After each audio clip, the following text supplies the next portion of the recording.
Muy buenas tardes, saludos a todas y a todos. Hoy, una vez más, aquí en el Club de Lectores, con una invitada súper especial. ¿Está bien? Uno, porque es la primera vez que viene, después de 4 temporadas, 240 horas de grabación, usted viene hoy, pues nos enorgullece. Pero segundo, porque compartimos asientos en una junta en la cual estamos ambos de escritores y eso a mí me causa mucha alegría. Nos encontramos hoy con la compañera escritora, profesora, gestora cultural, Lorna Polo. ¿Cómo estás, Lorna? Bueno, gracias, Daniel. Y sí, estoy súper contenta de estar con ustedes hoy en el Club de Lectores, por Santillano, y de verdad también súper contenta con el trabajo que hacemos en el Pen Club. Chévere. Dentro de esa conversación estamos transmitiendo hoy desde San Juan de Puerto Rico por las redes del Pont Antillano y transmitiendo simultáneamente, por Radio Raíces desde San Sebastián del Pepino. Esto a través de un consorcio que hace ya un tiempo tenemos entre ambas organizaciones. Saludos a Adrián Ciaca Pérez en los controles en San Juan, Robertito y Víctor Rivera en los controles en San Sebastián, la producción general en San Juan, Juliana Rivera Torres y Alejandro Ortiz Arraiza, y la producción general en San Sebastián, Ramón Edwin Colón Prat.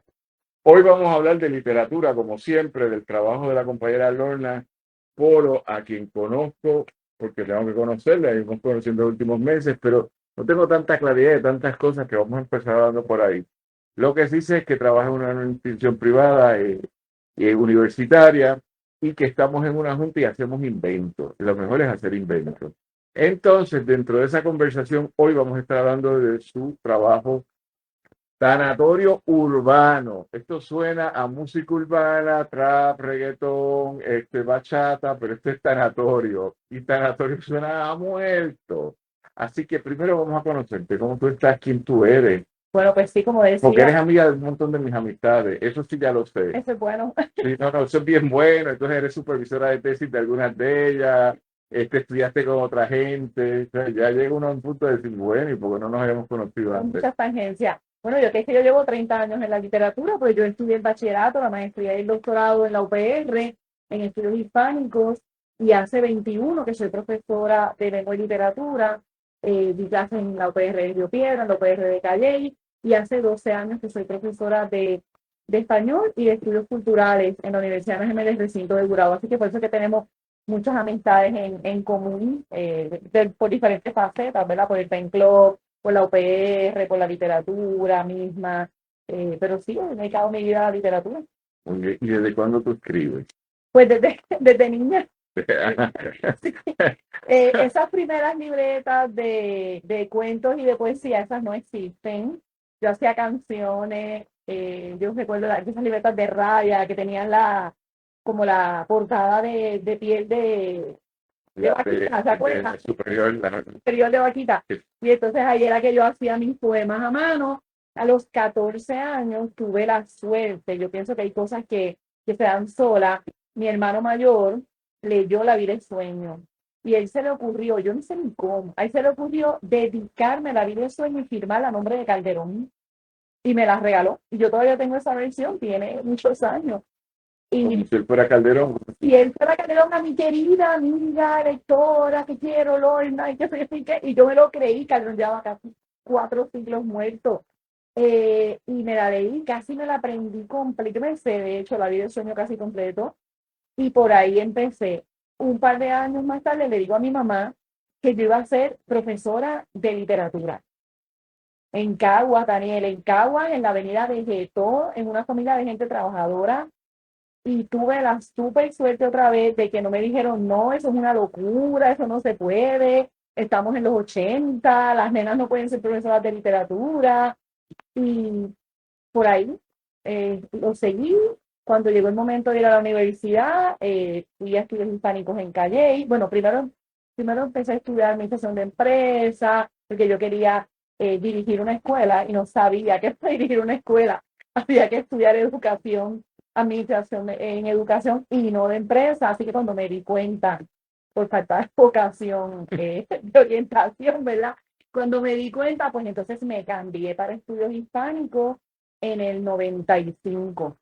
Hasta el sol de hoy nunca he dejado el área ni la universidad, pero fue todo como que las cosas se fueron dando. Yo lo cuento y la gente se sorprende por mi ocurrencia, mi altivez, no sé ni cómo mencionarlo, de decir a los 14, no, es que Calderón me mandó su libro, a mí me gusta mucho su libro y yo me voy a dedicar a esto.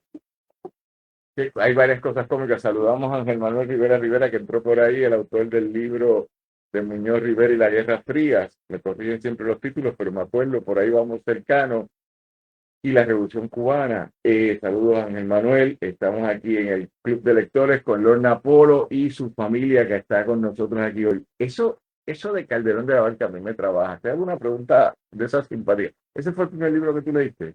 De literatura que yo recuerde, sí, porque lo demás es lo que uno lee en la escuela, o sea, Pero el libro, que te sentaste a leer 200 páginas, 300 páginas. sí, yo entiendo que sí, definitivamente, porque en el colegio nos daban, en aquella época, pues lecturas más cortas. Tú sabes que algo es bien extraño en mi vida, porque yo no vengo de literatura, ¿verdad? Yo soy adoptizo. Esa palabra es nueva, pero queda bien, ¿verdad? Está bien porque es como muy ibérica. Y entonces el primer libro que yo leo, ¿tú sabes cuál es? Yo leo dos libros en mi vida, son dos biografías. La biografía de Charlie Chaplin y la biografía de Malcolm X. Okay. Y mi tercer libro, a mi mejor recuerdo, es una novela clásica de la izquierda en Puerto Rico que se llama La Orquesta Roja. Es una novela alemana sobre la resistencia contra el nazismo por los comunistas. Pero mi primer libro fue Charlie Chaplin. Yo quería ser Charlie Chaplin. Y cuando leía Malcolm X, yo quería ser Malcolm X, ¿entiendes? No quería terminar la vida como él, pero quería ser como él, porque siempre se me quedó grabado. Los primeros dos objetos que él tuvo en su vida fue una maleta y un reloj. ¿Sabes? Porque él estaba siempre en camino. Y esto es después que sale de la cárcel. Y yo, el primer regalo de mi papá era un tipo bien extraño, 3 años o 5 años. ¿Sabes cuál fue el primer regalo que él me dio? Una maleta, un reloj. No, me regaló un reloj y nunca me regaló un día. Yo nunca entendí esto. Toda la maleta. Sí. No, la maleta vino después y el segundo regalo que me dio fue un cuadro de Che Guevara que todavía tengo, el de la foto de ¿cómo se llama? De esa foto histórica, yo todavía tengo eso. Esos fueron mis regalos, nunca hubo un juguetito. Tu familia está como la mía. Pues mira, yo como a los 18 20 quería ser uno de los personajes de Calderón. Estaba en la misma. Ahora sé, ¿verdad? Que no se puede, pero.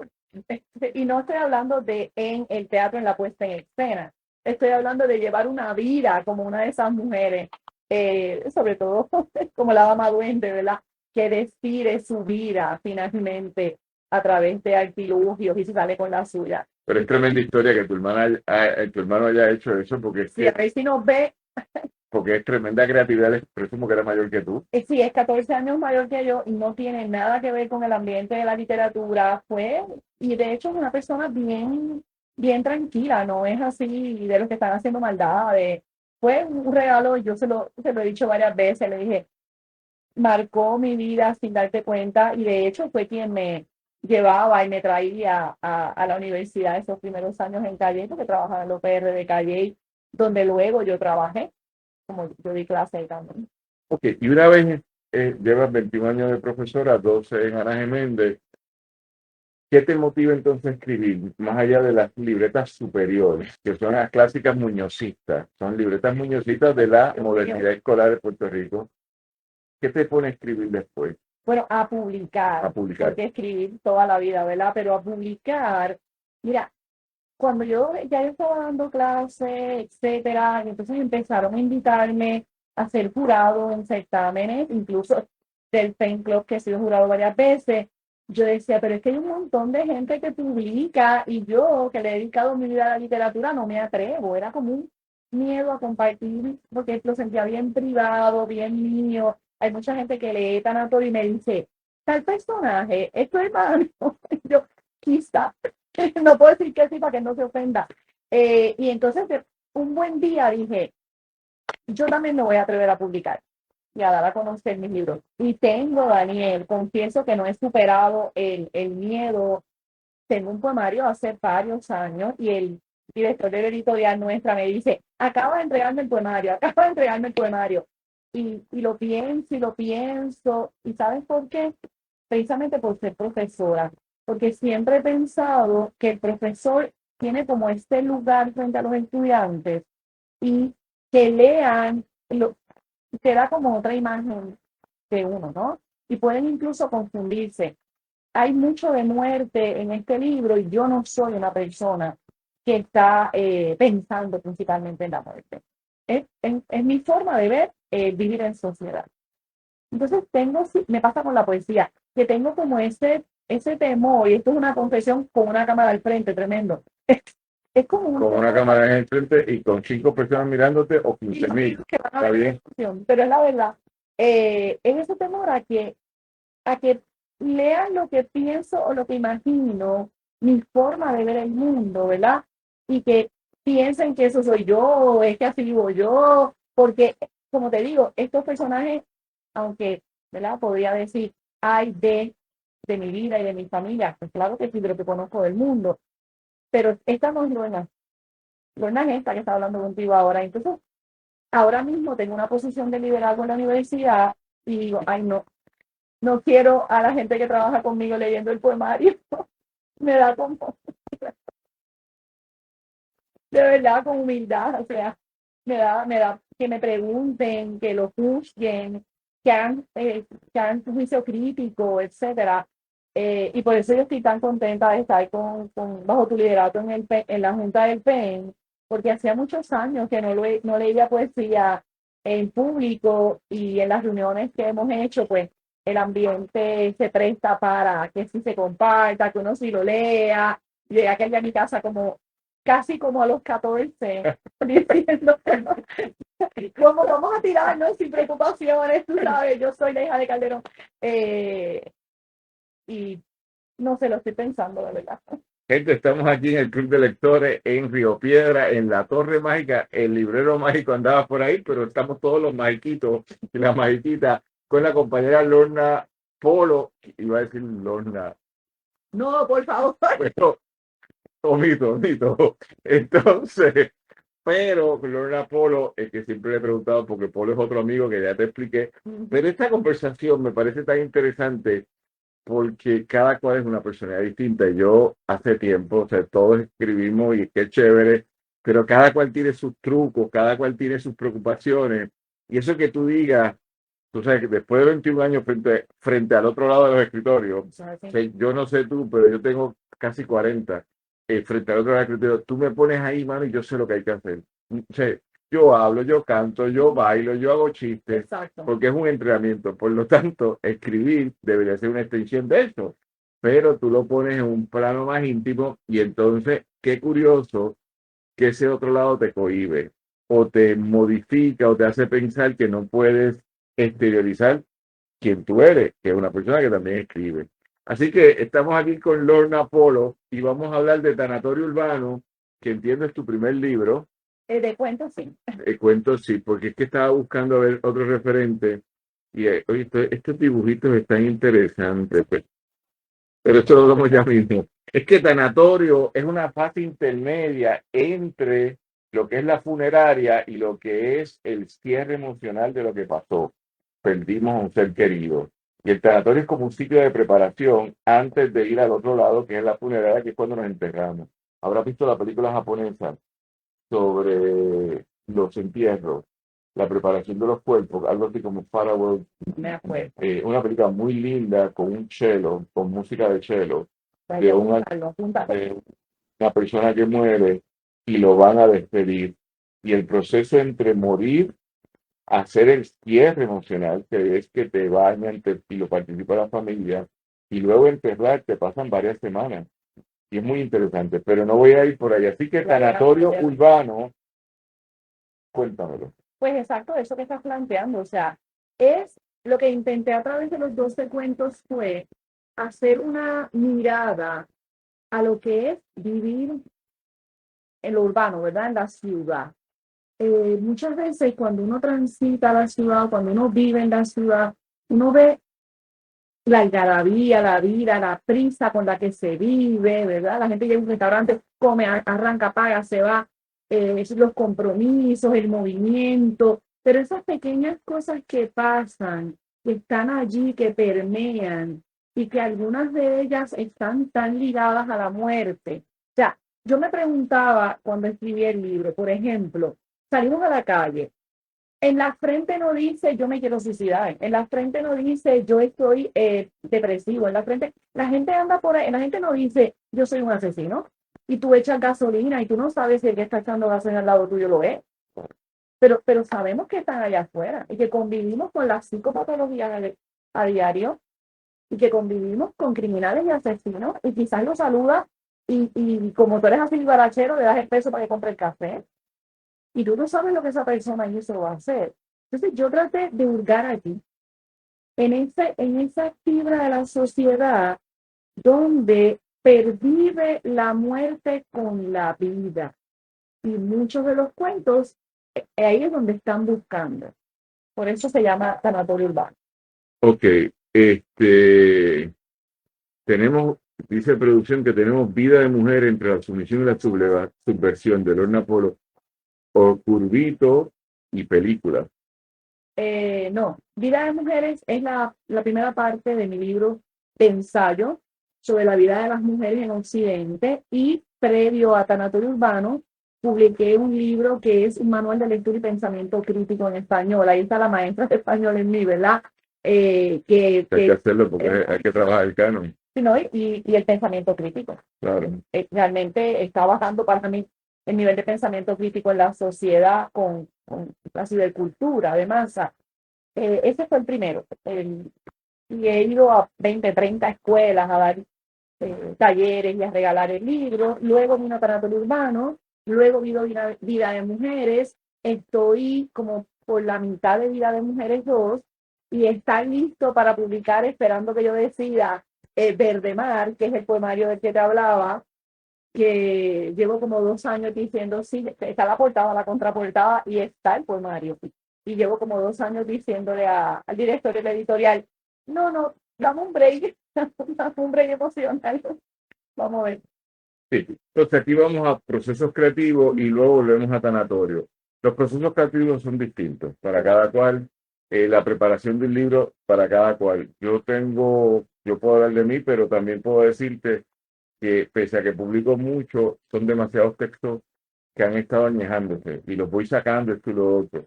Tengo, por ejemplo, algunas cosas que voy a sacar ahora. Hay una colección de cuentos que se llama Shanghái, que son los cuentos de la revolución, que nunca pasó, pero podría pasar, ¿entiendes? Okay. Son una colección de microcuentos, 10 o microrelatos, y llevan ahí posiblemente 15 años o 12 años. Y entonces... Pero no por las razones mías. No, porque yo lo dejo ahí. Okay. Y entonces digo, ahora, pero hay otras cosas breves ahora, ensayos políticos que están ahí y es momento de sacarlos. Cada cual decide. Lo importante es que uno se comunique porque lo otro es oscurantismo, ¿verdad? Estás metido en tu cabeza y tú lo sabes, pero más nadie. Y el valor de escribir es que te lean. Ese es el valor de escribir. Sacarlo de la gaveta. Bueno, no, pero que te lean, porque aquí puede haber muchas cosas engavetadas y yo no sé cómo lo estoy viendo, pero que vayas a una escuela, se discuta, se lea. Así que dentro de esa consideración, esto de tanatorio me provoca por lo que me acabas de explicar. Te dije que ayer vine a buscar el libro y no lo conseguíamos aquí. Así que se acabó y eso es bueno. Pero lo otro es que hay un referente con el libro de Yvonne Denis. Tiene un libro también de cuentos sobre la muerte. No sé si lo conoces. Claro, y quiero muchísimo a Yvonne Denis y le mandamos saludos. No lo vi de esa manera, pero he leído la obra de... Es la colección de cuentos sobre la muerte. Y entonces veo que la muerte está de moda. Así que...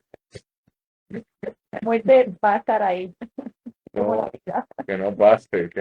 Mira que este mes se nos ha ido tanta gente. Se quede lejos. Pero... Así que estamos en Tanatorio, publicado por Lucinia C., que es una editorial de la universidad. No, es una editorial independiente que algunos somos de la universidad. Ok, son 12, una colección de 12 cuentos y explícame los cuentos, el que más te ha trabajado y cómo se fue el proceso de elaboración. Ya sé que el proceso de publicación en ti es otro proyecto, por las razones que sean, pero el de producción del contenido, de la idea, de la inspiración para hacerlo, del proceso formal de redacción, ¿cómo va en ti? Ok, pues mira, en mi caso, esta es la primera edición, hay una segunda que tiene un prólogo de Josefina Toledo de Negrita, cubana, maravilloso. Creo que tengo alguna copia por ahí. en el caso de los cuentos, muchas veces, yo escribo bastante a menudo, ¿verdad? Que te debe pasar lo mismo y luego que decido dónde van y con qué unen. O sea, que no estoy pensándolos como el libro, sino que si tengo 30, 40 cuentos, digo, pues estos que están relacionados a la muerte, vamos a unirlos, vamos a organizarlos y los publicamos. Así que van a haber diferentes razones o diferentes momentos. Por ejemplo, hay uno que me gusta mucho, ¿verdad? Y es difícil para mí decir que me gusta porque es mío, que se llama Distorsión, que es cortito y si hay tiempo hasta se lo puedo leer, donde yo estaba, mira cómo pasó ese cuento. Yo estaba de camino a la universidad y escucho en la radio algo muy similar a lo que dice el cuento. De hecho, hay una oración que es casi como si fuera plagio de lo que escuché en la radio, y ellos están contando cómo se estaba poniendo en ese momento como de moda el coding, ¿no? Los jóvenes que se dan pequeños cortecitos, no hasta llegar a la muerte, pero sí provocar el dolor. Entonces luego se ponen como camisas de manga larga y cuando los descubren es cuando les ven el montón de rayas en la mano, por dentro, en el muslo. Entonces estaban hablando de ese tema. O sea, esa búsqueda del sufrimiento, del dolor o de acercarse a la muerte O del placer. o del placer. Y entonces esa noche me senté y de una sola salió cuento. ¿Te leo o tú me lees? Lo que tú decías. No, porque dice distorsión. Los días pasan tan lentos que no lo puedo creer. Las horas son interminables. Casi puedo contar cada minuto y describir cada suceso ocurrido instante por instante. Nunca había tenido tan buena memoria como en estos últimos meses. Lo recuerdo todo. Puedo recrear en mi mente cada momento del día desde que llegué a esta escuela. Soy el chico nuevo del salón, la atracción de un circo barato donde todos creen ser actores y no tenemos espectadores. Todos actúan, mueven las fichas de un gran tablero de ajedrez, pero nadie observa, nadie ve, nadie entiende. Voy a seguir yo. Es que no lo puedo creer, queridos radioescuchas. Esto es serio, dijo conmocionada la locutora. ¿Quién diría? Increíble a lo que hemos llegado, respondió su compañero de radio. Al parecer es una moda entre los jóvenes, algunos porque tienen problemas personales o mentales, otros sencillamente por seguir al grupo. Pero definitivamente problemas mentales tiene que tener para automutilarse de esa manera. Bueno, chicos, no necesariamente. Yo conozco una muchacha como de 14 años que problemas visibles no tiene. Sus padres son maravillosos, es hija única y los abuelos la han consentido toda su vida. Que tú sepas. Bueno, Juan, obvio, no conocemos las interiores de nadie, pero a lo que me refiero es que no es la típica chica maltratada, abusada. Hay que ver. Yo lo que veo es que algunos se montan en la moda de la vida está dura, tengo muchos problemas, y así se meten en la cabeza que está chévere sufrir. Entran al internet, ven 2 o 3 videos de estrellas del cine y de la música que han intentado suicidarse, que son lo más cool, y que sus seguidores los imitan en solidaridad por su sufrimiento. Ay, Clara, yo no sé, pero eso no tiene sentido. Yo solamente digo lo que he visto. Se los digo, jóvenes, escuchen bien, no es cool sufrir. Vamos a abrir las líneas telefónicas para que el público opine. Saludos, Juan, Clara, los felicito por su programa. De verdad que me hacen la mañana, los escucho todos los días y me río un montón. Muchas gracias. ¿Quién nos habla? La maestra de Maricao. Maestra, ¿qué tú sabes de este tema? En mi opinión, en mi salón descubrimos a uno que tenía los brazos todo marcados y le dijo a la trabajadora social que le daba placer. ¿Placer? ¿Oíste eso, Juan? Eso dijo. Y sí, Clara, es cierto que lo ven en videos de YouTube que hasta parecen dar clases de cómo hacerlo. A esos videos sí que los atienden. Y cambia la voz narrativa otra vez. ¿Quién me habría mandado a sintonizar esta basura de programa? ¿Qué más da? ¿Cómo será si lo hundo un poco más profundo? Tendré cuidado con las venas para no abrírmelas. Primero voy a apagar las radios. Total, lo que hace es distraerme. Bueno, es que es un tema complicado. Es un Es tema un tema complicado y es una narrativa complicada también. Y dentro de esa conversación me hace pensar en un trabajo, no sé si son amigas generacionales, como que todos somos aquí medio de la misma generación, ¿verdad? Nelly Bauzá Echevarría, la compañera de Ponce. La conozco, no hemos compartido mucho, pero sí, claro. Ella tiene un cuento en su nuevo trabajo con Voyage, que lo habíamos publicado en el post, que es bien duro, de una nena en el sentido como se habla coloquialmente a los de 18 años, que se autoinfligía daño por otras razones, que tenía que ver con agresiones sexuales en su hogar. Pero yo veo esto y antes de que cambie el último cambio narrativo que hay, pues esa historia de cuánto daño me puede infligir. Ya está Pero bien. el problema, o sea, yo no voy a tomar una posición moral a favor de otro porque el sadomasoquismo parte de la premisa que el dolor es parte y es un tipo de placer. Pero dentro de esa conversación, creo que es un trabajo ahí complicado. No voy a entrar más. Sobre todo, que uno brega con gente muy joven y tiene que, yo no sé ustedes allí en tu universidad, pero yo estoy aquí en Río Piedras y los protocolos son bien claros. Los protocolos son. O sea, yo veo, como le decía a los muchachos, no vengan aquí con un moretón, porque me vas a tener que decir que te caíste de la bañera 14 veces, o no te voy a creer. Voy a aprender los protocolos y van a forzar una situación. Estamos aquí con Lorna Polo Alvarado, Sanatorio Urbano. Vamos a seguir hablando del libro, pero antes a los patrocinadores. El Fantasma del Paradise. Se realizaron los habitantes del inframundo de Río Piedra y el 10 de noviembre de este año, y de las 8 de la noche estarán en el Teatro Paradise para unirse el fantasma del poseído cine. Después de 34 años de abandono para evitar la belleza cruda de las ruinas, no se conformarán con eso. Los habitantes del inframundo de Río Piedras reaparecen en el Ateneo puertorriqueño los 19 y 20 de noviembre para manifestarse la restridencia Mete miedo a la dramaturgia riopredense. Alina Marrero te invita. El fantasma del Paradise. Saludamos a Alina. Espero que esté bien. Gracias por escucharnos. El fantasma, información sobre el Paradise, 787-403-4750. En el Ateneo, 721-3877 y 518-7767. Visita la página de Victoria Cerame en Facebook, Desinformando, donde se comentan las noticias del día en décima. Saludos a Victoria Cerame y lo que tú haces, que me lo contaste, estuvimos en Ponce recientemente en la Ruta del Libro y estuviste hablando de esa página Política al Día en décima. Está interesantísima esa línea.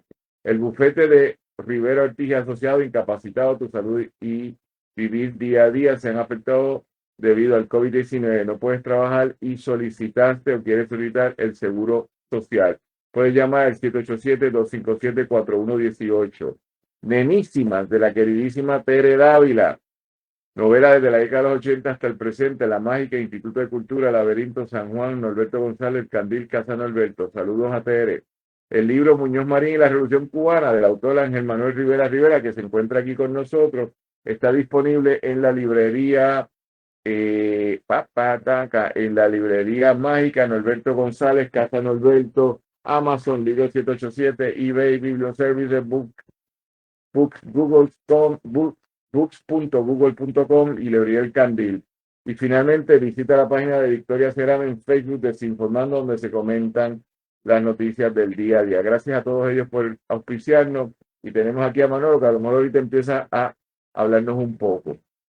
Mira, volvamos entonces a esto. Esto de hablar de la muerte es cuidadoso, porque es que yo tengo los entrenamientos de prevención de suicidio y he tenido que intervenir por lo menos en estos últimos 8 años o 10 como 2 veces. Y en una fue acertado porque la persona, que es muy extraño, una mujer que estaba muy triste, pero uno ve depresiones. Pero dijiste algo que es mi preocupación. Como tú sabes, yo vivo en la paranoia. No es que escucho voces, no es que veo apariciones, es que yo trato de evitar problemas para no meterme en problemas, porque ya tengo demasiadas cosas pasando. Y una cosa que dijiste, que a mí me trabaja, son las gasolineras. Yo voy a la gasolinera y soy tan cuidadoso, porque en la gasolinera muere mucha gente. Y entonces en esa conversación, uno nunca sabe, bueno, el chiste así callejero, quién está con el pistero en la mano, ¿verdad? El que está al lado tuyo. Yo juego números, ¿sabes? Que uno juega números porque todos estamos ambicionando ganarnos el Powerball ese. Y voy a una gasolinera que en lo que yo tengo usado en los últimos 3 años han matado a 2 con el pistero en la mano. Yo quería ir a jugar números anoche. Yo fui bien cuidadoso. Directo a la caja. Y salgo corriendo el carro y me meto, pago y me vuelvo a ir. Porque normalmente es a las 8, que como diría la canción aquella tan famosa, se abre el panteón. ¡Wow! ¿Te acuerdas? Que esta Sodia, el panteón de amor. Así que tú dijiste, si le pongo atención, uno no sabe, porque nadie anda con un letrito diciendo, yo te vengo a matar, a mí me van a matar, yo maté a 4 ayer, o yo voy a morir en este momento de un ataque al corazón, etcétera, etcétera. ¿Por qué tú quieres explicar la muerte o los procesos que me vinculan a la muerte? Otra vez, porque pienso, Porque, perdóname, para alguien que es maestra, que no quiere compartir su intimidad con sus estudiantes, fuiste a la Mary Poppins es una mejor opción, ¿entiendes? Sí, ¿entiendes? que era una vez que me decía, ven acá, como que le falta una dosis de sexo al libro, es demasiada mujer, de poco placer. Y yo, me lo dijo alguien después. Y yo dije, ay, bueno, quizás es que como el sexo es tan natural en los mamíferos, pero la muerte todo el mundo le tiene miedo, ¿verdad? Pues entonces por ahí es que me fui, no, honestamente, o sea, me lo preguntaron una vez en una entrevista y yo decía, que ¿por qué no entra sexo? Porque para mí eso es súper natural.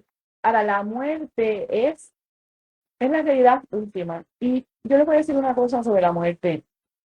Yo pienso que el hecho de que los humanos seamos finitos, que la vida tenga un fin, definitivamente dirige nuestra vida. Si los humanos fuéramos infinitos, si viviéramos 300, 400 años, muchas cosas no las haríamos, las dejaríamos para después. O sea, la razón por la cual uno termina el doctorado y el otro grado sí que tú lo haces y que cumples con tus compromisos, etcétera, es porque esa vida que tú sabes que tiene un límite y que va a llegar ahí, tú tienes que aprovecharla y tienes que vivirla y al máximo. Entonces, los que creemos en la vida, que yo creo en la vida profundamente, sabemos que es finita y que hay que aprovecharla y que hay que vivirla. Y entonces a mí siempre me ha chocado, por ejemplo, y por eso ese cuento, a mí siempre me ha chocado que pueda haber placer o en el dolor o en el sufrimiento o en la propia idea de rozar voluntariamente con la muerte. Y por ahí que pensé en muchos de los cuentos, o sea, hay otro que a veces lo que hacía era decir, mira, las cosas que pasan que están mal y que están relacionadas con la muerte.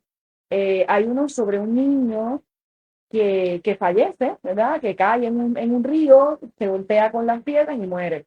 Obviamente, no digo cómo, pero es esa sociedad en la que cuando los padres pierden a un hijo, eso para mí es una cosa más terrible, más dolorosa, más, bueno, ni siquiera existe la palabra para cuando los padres quedan sin sus hijos. No existe. Sí, No eso existe. lo decía a llorar Santa Lee.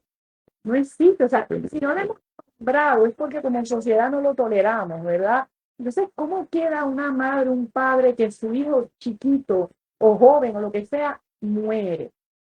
O sea, entonces, ¿cómo responde la sociedad? Hacen una pequeña investigación, si no se descubre la verdad, pues mire, se cerró. Se cerró y otro más para las encuestas, otro más para las estadísticas. Entonces, yo dediqué ese cuento a esa triste realidad, a la realidad de que si pasara algo, lo peor, que no queremos, nadie quiere que eso pase, ¿verdad? Los que somos padres, jamás daría, al contrario, pero pasa. ¿Y cuántas veces pasa? Entonces, el número de las estadísticas que yo puse en el libro es el número de una ciudad que yo busqué. No me lo inventé. Entonces, ¿cómo podemos vivir en sociedad si cuando al otro lo golpea la muerte y el dolor, cuando no lo tiene que golpear? Porque, ¿verdad? Si mi papá hubiera vivido 100 años, pues yo hubiera dicho, pues, oye, ¿qué más? Gracias, vida, porque me ha dado tanto. Pero el mío se murió a los 66. La vida me lo quitó mucho antes de que me lo hubiera tirado para mi gusto. Entonces, muchas veces, quizás ahora lo pienso a partir de lo que uno mismo ha vivido frente a la muerte, ¿verdad? Yo perdí un hermano a los 23 años, se cayó una motora, el más pequeño. Nadie está preparado para eso, Daniel. Nadie está preparado para levantarte por la mañana y que el que esté en el televisor sea el tuyo. Porque yo aprendí con esa experiencia terrible de mi familia, que uno prende las noticias y uno ve la muerte allí Pero esos son los otros, esa es la otredad, es al otro al que se le mueren los hijos, es al otro al que se le mueren los hermanos, no es a mí. Yo soy el espectador, yo soy el que ve la televisión, pero cuando soy yo y yo lo viví, ¿verdad? Yo sé lo que es verlo ahí, yo sé lo que es ir a identificar el cadáver con tu mamá, acompañarla a esto, que lo cargue, que cargue la ceniza. Entonces, aprendí a través de la vida que ojalá no sea uno, ojalá no sea la gente que uno quiere, claro, claro, definitivo, pero es que esa es la sociedad, ese es el mundo en el que vivimos. Entonces, la literatura tiene, entre muchas otras misiones, la misión de develar ese mundo, esa realidad de nuestra humanidad. Decía José Luis Vega, ¿verdad? A quien admiro tanto por su poesía, particularmente en Reunión de Espejos, el clásico. La literatura es el espejo. Y yo he querido, a través de lo poco que he publicado, ¿verdad? Y lo mucho que he guardado en la gaveta, reflejar ese espejo de la sociedad en la que vivimos, occidental, que es la que yo conozco y la que yo sé, ¿verdad? Llevar a la literatura, eso que está allí. Y este libro es eso, básicamente. Bueno, lo que pasa es estamos con Lorna Polo Alvarado, y voy a decir nuevamente, pero no lo voy a decir, pero es que te fuiste en un viaje y este viaje está pesado. Yo, producción, vamos a tener que hacer una invitación.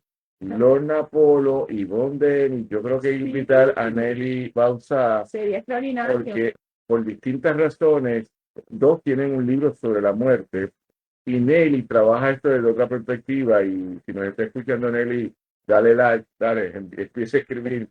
Pero sería interesante un diálogo porque es acercarme, como lo acabas de describir. Es decir, mi papá se murió cuando yo tenía 48 años, y detesté, para empezar, a Dios, clásico, ¿entiendes? Pero yo crecí ateo, pero lo detesté mal porque una gente tiene vida eterna y mi papá no. Y porque la sustitución del padre, y cuando se muere mi madre hace 3 años ahora en enero, es tan difícil y nos pasa a todos que es circular. Uno está bien y yo llevo toda esta semana pensando en mi mamá, esto y lo otro. Quisiera llamarla y decir, te tengo que hablar, te tengo que contar, y yo pudiera hacer la representación. Pero es válido que mis hermanas digan, mi hermano necesita ayuda y que internarle unos días porque está hablando solo con un teléfono con alguien que ya no está. Que cada cual maneja la pérdida de distintas formas. Así que yo creo que vamos a tener que hacer un diálogo después. Vamos a seguir leyendo la literatura. La admiro a las dos y las respeto, así que si me invitas, será un Pero placer. como dijo tu editor, un poco más, si no hay sexo, por lo menos vamos a reírnos un poco, ¿entiendes? Como dice la canción, porque esto, tú sabes, son las 2 de la tarde y todavía tú y yo tenemos actividades del FEI, así que esto está fuerte. Pero mira, te quiero hablar de la película, porque este tema, hay varias evocaciones fílmicas. Una es Departure, que es la película japonesa, que es extraordinaria, Okay. y que ganó Oscar en algún momento de su producción, de esta producción. Esto es 2004, por lo que estoy viendo, 2008. Y por otro lado, hay una película griega que a mí me voló fue un festival de eso internacional aquí, que es que se muere la persona y hay una compañía de teatro que te ayuda a la transición. Por lo tanto, te envía un artista, un teatrero, que dice, bueno, ¿cómo llega la persona? Entonces, y se sienta contigo a comer. Yo me voy a ir, pero voy a comer contigo en estos días, voy a quedarme aquí porque sabes que me voy a ir. Sigue representando a la persona que ya no está, para poder vivir con la transición. Una película griega que yo vi hace un tiempo, podríamos averiguar después el nombre, que es extraordinaria sobre ese tema. Pero bueno, seguimos. Necesito verla para hacerle un cuento. Está bien. Y entonces, pues las novelas clásicas, amortajada, por decir una, que es la vida después de la muerte y cómo se representa todo esto. Así que yo te pongo atención. Mira, encontré algo que voy a leerte. Yo te quiero leer para que tú te escuches. Todos lo han visto. Ah, ok. Es cortito. Todos lo han visto, todos lo han visto, todos lo han visto. ¿Por qué? ¿Por qué? Porque no quiero que lo vean, que lo quiten. Que lo quiten ya. No tienen derecho, es un abuso, no lo soporto. Primero lo matan y después tienen el descaro de publicar el video en la red. Es increíble, parece una pesadilla. Estaré despierta. Mi hijo, déjenme ver a mi hijo. Está vivo, lo sé. Es mentira, no es él. Ese video es falso. Es una broma de muy mal gusto. Lo grabaron con efectos especiales y lo tienen secuestrado, pero vivo. Van a llamar, lo sé, van a llamar pidiéndonos dinero por su rescate. Juan, suelta el teléfono, no lo uses. Van a llamar y debe estar desocupado. Llamarán, tienen a tu hermano, llamarán. Mamá, por favor, debes tranquilizarte. No, no puedo tranquilizarme. Por favor, mamá, no. Te va a dar algo, déjame, no me toques, please, aléjate. Yo tampoco puedo creerlo. Él no estaba en malos pasos, lo sabré yo. Siempre estábamos juntos. Es imposible que esté involucrado en el bajo mundo. No puede ser. Quédate tranquila, no es cierto. No lo decapitaron, y menos para cobrarle una deuda. Y si miramos otra vez el video y descubrimos que es un muñeco, una farsa, una amenaza. Pero, ¿y si es él? ¿Y si él? Mamá, ¿qué te pasa? Mamá, escucha, mírame, vieja, no me dejes, mírame. No es él, te lo juro. Wow. Ay, Dios. Producción, traigamos. El ritmo, la prisa, la premura para que se acercara a la realidad. Daniela, lamentablemente, ese lo escribí una noche y ese video sí salió en las noticias. Yo estaba tratando de entender lo que vivió esa familia. No sé si se acuerdan, estaba de moda hace unos años. Hay como si fuera una red como más privada, que tiene que tener acceso, como una Exposé. yo no conozco bien ni cómo se llama, es como un internet y por ahí circulan muchas cosas que no circulan por el internet regular que nosotros tenemos y sale esta noticia, yo la vi, de una familia que recibe un video y la grabación del video es cuando matan a uno de los hijos. Y esa noche, ¿verdad? Ante el dolor, traté de ponerme en el lugar de esa familia y como te dije, yo escribo los cuentos regularmente cuando los tengo ya en la cabeza una sola sentada, eh, lo escribí, pero no es imaginativo, o sea, se dio. Yo lo que hice fue llevar a la literatura lo que yo pienso que debió haber sido para la familia el momento de ver el video. Lo que pasa es que te iba a hacer una pregunta, porque, por ejemplo, esto es narrativa, esto es literatura, pero tú como académica tienes que producir para académico, tienes que dar conferencias. Yo tengo un escrito publicado en la revista de Derechos Humanos y Conflicto de Sagrado Corazón que se llama Mi hijo era un buen muchacho, ¿por qué me lo mataron? Y es sobre conflictología y tratar de entender ese momento de la grabación, cuando llega a la estación de televisión, le pega el micrófono a la mamá que está llorando frente al hijo, y yo analizo que no hay una sola madre o un solo padre que diga, qué bueno que lo mataron porque es un desgraciado. Eso no pasa. Eso no pasa. Lo que realmente pasa es que todos los padres y madres que yo los he visto en las grabaciones alegan que era un buen muchacho, independientemente que era el jefe de los sicarios, que había matado a mucha gente y que finalmente lo mataron. Y eso es interesante porque en el momento de la muerte hay un momento de perdón, de rectificación por parte de los vivos de esa imagen, de ese ser que ya no está. Entonces, no sé si tú trabajas esto en otros trabajos, pero este cuento, como diríamos en la calle, me patea, me toca, porque me hace pensar en ese ensayo, me hace pensar en las áreas no académicas donde uno reflexiona sobre esto. Esto, a fin de cuentas, es un cuento. Tú cierras el libro y continuamos en la vida. Pero si tú estás manejando a alguien que fue asesinado o a alguien que murió repentinamente, de los últimos muertos, yo tengo varios amigos y amigas. No voy a entrar en detalle por respeto a todos los seres queridos de la gente que ha estado en la televisión. Son gente que yo conozco. Y de repente, ¿cómo tú decirle un error que podríamos rectificarlo si le damos para atrás a la película y volvemos al momento antes y tú te saliste y no moriste? Pero no es verdad. Esto que decías al principio de este diálogo es tan frágil, tú le llamabas finita, creo, y yo creo que para mí es una definición de fragilidad, que si se te va la oportunidad, lamentablemente se acabó. Y, y los compañeros hombres ahora mismo en esta jurisdicción llamada Estados Unidos, la expectativa de vida ha cambiado dramáticamente. Ha bajado a 61 años supuestamente, a 77 a las mujeres. No, esto es pandémico, no sé, porque estábamos en 88, 87, hay gente que lo está cuestionando, pero es un informe que yo he estado leyendo. ¿Será verdad o será mentira? Pero sin lugar a dudas la fragilidad de la vida. Y que ese es un cuento fuertísimo, ese, Lo sé. porque ese sí que uno ha visto el noticiero y ve. Así que los relatos tomas de experiencias vistas o vividas y las tergiversas correctamente, porque son cuentos, Exacto, literatura. y los conviertes entonces en una narrativa que debería ser mínimamente provocar la reflexión. Exactamente, y no todos. Algunos, por ejemplo, hay uno que sí está dedicado a, bueno, que no decir a quién, porque, pero hay un par que sí están, igual que hago con la poesía, yo tengo poemas, muchos poemas que son sobre la sociedad, pero yo tengo los poemas que son para mi abuelo. Eso obviamente, si la familia lo lee, se dan cuenta, ¿verdad?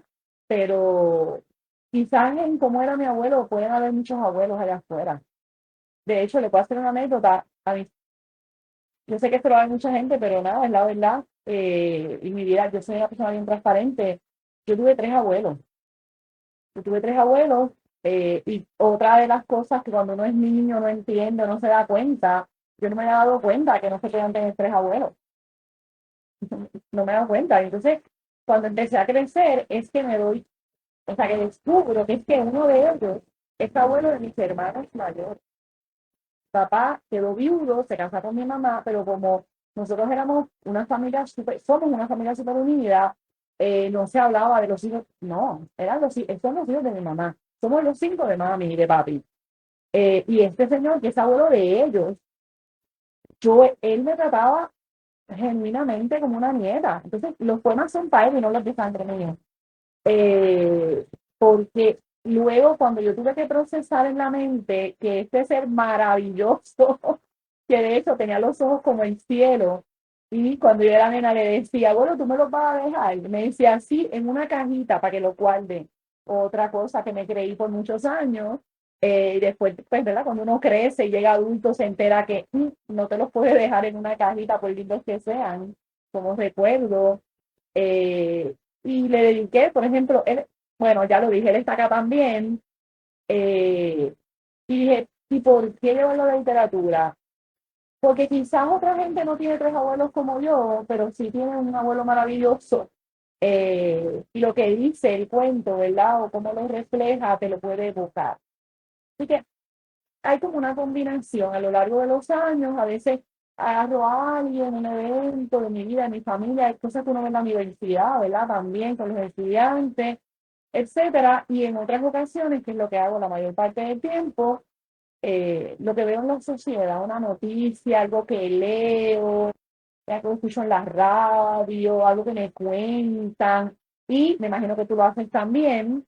Cuando tengo tiempo y salgo a la calle, trato de escuchar a la gente y de ver y de entenderla. O si voy sola a un fast food o a un restaurante, eh, trato de ver la vida de otras personas, las conversaciones de otras personas, de salir de mi forma de vivir, ¿verdad? Yo le digo a mi hija que está aquí, yo no puedo olvidar que yo paso el día entre doctores.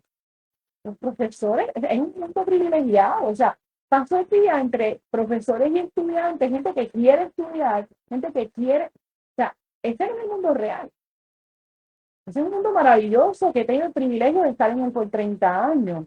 Entonces yo trato en mi tiempo libre de salir allá, más allá de los profesores, de los estudiantes, de los compañeros escritores, y de escuchar, de ver. A veces hay un ejercicio que yo hago como escritora, trato de no escuchar, pero de ver y de imaginar lo que está pasando. ¿De qué es de lo que están hablando? ¿Por qué ese gesto? ¿Por qué esa seña? ¿Por qué esa actitud? Y voy a la casa y les escribo un cuento con lo que yo pienso que fue, que es la vida de esa gente que está en esa mesa al lado mío en el restaurante. Y me fui sola. O con mi familia, pero ellos ya están acostumbrados. Eh, y me lo imagino. Es como la foto. Otro buen ejercicio que le digo a mis estudiantes de redacción. Agarra una buena foto y escribo un cuento. Pues lo mismo con las personas. Mírelo cómo viven, cómo es su vida.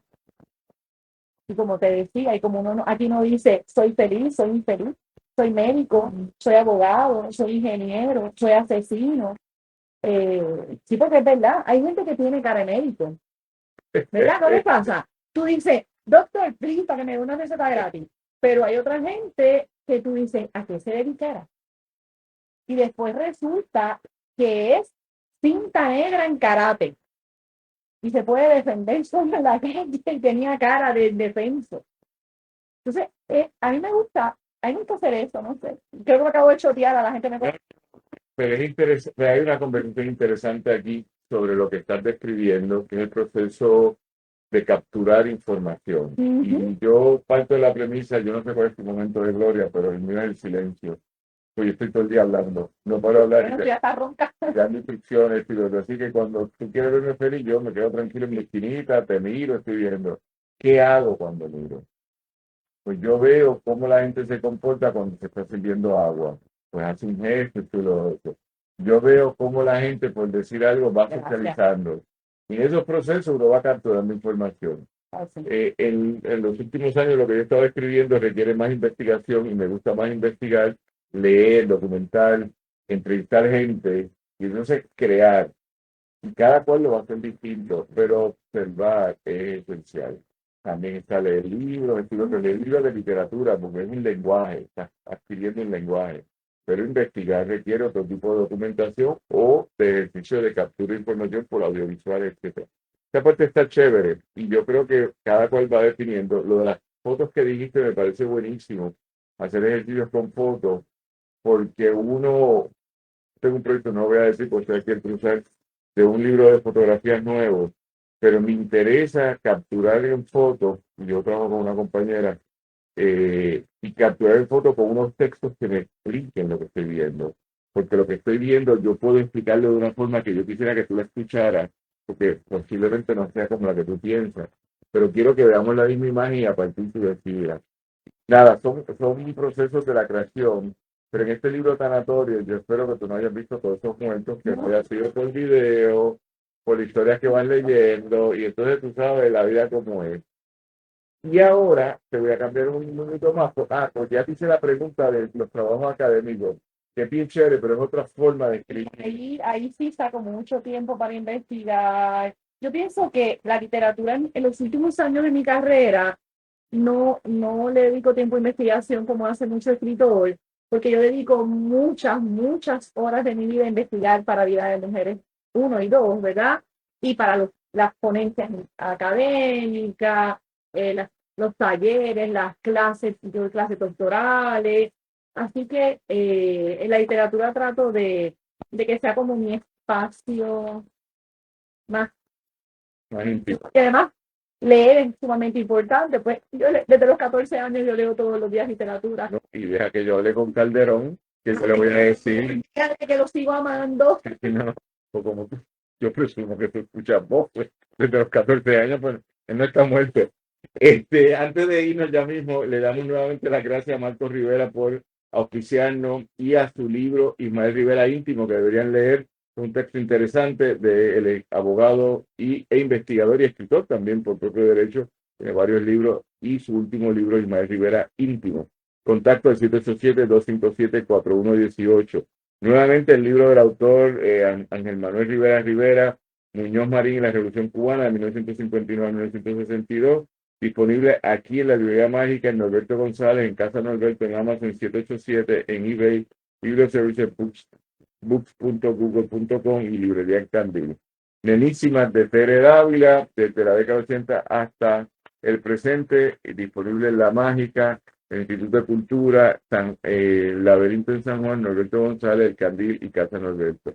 Y finalmente, a los que les gusta ver las cosas así de terror, este próximo 10 de noviembre es el aniversario a las 8 de la noche frente al Teatro Paradise para vivir del fantasma que ha poseído ese cine por 34 años que está de abandono para evitar la belleza cruda de las ruinas. No sé si van a entrar, pero pueden intentar.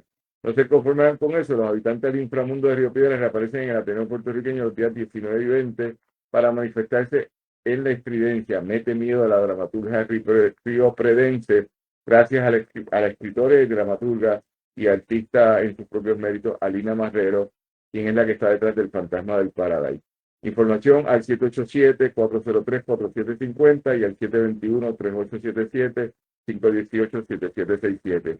Para irnos aquí y nos despedimos hoy en el Club de Lectores con Lorna Polo Alvarado. Gracias, Lorna. No quiero leer más. Yo cuando Arnaldo lo tenga, yo me leo el libro, pero el último que leí me dejó mal. Pero me dejó mal porque de eso trata de literatura. Me metí en tu mundo para ver un mundo que no estaba viendo. Así que antes de irnos, ¿qué nos dice? Gracias, de verdad. Gracias por la invitación, por el espacio, a los auspiciadores, los compañeros que están acá haciendo lo posible. Es difícil en el mundo de la literatura encontrar espacios de diálogo abierto. Todo el mundo está muy ocupado, todo el mundo tiene muchos proyectos, así que te felicito, Daniel, por el trabajo que hacen constante en el Pujantillán y por el espacio para abrir las puertas e invitar a personas no tan públicas como yo. Así que muchas gracias. Bueno, pues gracias a Lorna Polo, gracias al equipo de trabajo, Adrián Capelli, Yolanda Juliana Rivera Torres en el Pozo Antillano, y también gracias a Víctor y Robertito Rivera en Radio Raíces y a Ramón Edwin Colón Prat allá en la producción general. Este que les habla, Daniel Nina, nos despedimos. Nos vemos el lunes a las 6 de la tarde en Cultura 7D, nuestra revista cultural de la semana, y será hasta entonces. Una vez más, gracias a Lorna Polo, y consigan el libro Sanatoria Urbana. Muchas gracias. Gracias.